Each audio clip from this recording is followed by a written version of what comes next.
আমরা যারা বৈধ নেটওয়ার্ক মার্কেটিং কোম্পানিতে কাজ করি আমাদের দুইটা কাজ। প্রথম কাজ হচ্ছে প্রোডাক্ট সেল করা, আমাদের কোম্পানিতে যে পণ্যগুলো আছে সেগুলো বিক্রি করা, ঠিক আছে।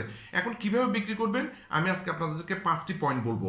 1 নাম্বার পয়েন্ট যেটা, সেটা হচ্ছে প্রথমেই মানে ক্রিয়েট কন্টেন্ট। হ্যাঁ, 5টা সি মনে রাখবেন। প্রথম সি হচ্ছে ক্রিয়েট কন্টেন্ট। আপনি যে প্রোডাক্টটা মানে আপনার কোম্পানিতে আছে সেটার গুণগত মানগুলো সম্পর্কে আপনি কন্টেন্ট তৈরি করেন। সেই পণ্যটা যে আপনি নিজে ব্যবহার করতেছেন সেটা নিয়ে আপনি ভিডিও তৈরি করেন।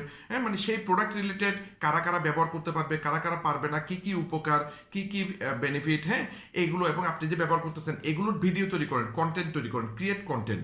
দ্বিতীয় যে বিষয়টা সেটা হচ্ছে এবার দ্বিতীয় বিষয়টা হচ্ছে কন্টিনিউ অ্যাট্রাক্ট টার্গেটেড অডিয়েন্স। মানে আপনি এভাবে কন্টিনিউ কন্টেন্ট ক্রিয়েট করলে তখন যাদের এই সমস্যাগুলো আছে বা যারা এই পণ্যগুলো পছন্দ করবে তারা আপনার সাথে যোগাযোগ করবে, ঠিক আছে। তার মানে আপনার কাছে অনেকগুলো লিডস আসবে। হ্যাঁ, আপনার কাছে অনেকগুলো লিডস আসবে, টার্গেট অডিয়েন্স আপনার সাথে যোগাযোগ করবে। 3 নাম্বার যে বিষয়টা সেটা হচ্ছে কালেক্ট বা কানেক্ট।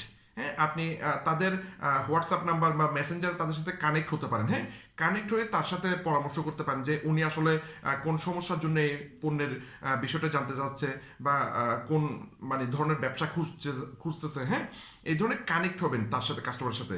4 নাম্বার সি হচ্ছে কনসাল্ট। এবার আপনি তার সাথে পরামর্শ করবেন যে কোনটা ভালো হয়, কি করলে ভালো হয়, এই ধরনের ওনার সাথে আপনি পরামর্শ দেবেন বা কনসাল্ট করবেন। হ্যাঁ, আর 5 নাম্বার বিষয় হচ্ছে ক্রিয়েট অ্যান্ড মানে এক্সক্লুসিভ অফার।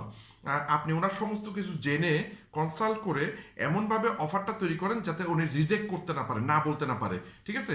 এই 5টা সি মেনে চললে অবশ্যই আপনার নেটওয়ার্ক মার্কেটিং ব্যবসায় আপনি অনেক প্রোডাক্ট সেল করতে পারবেন। তো ভিডিওটি উপকারী মনে হলে শেয়ার করবেন।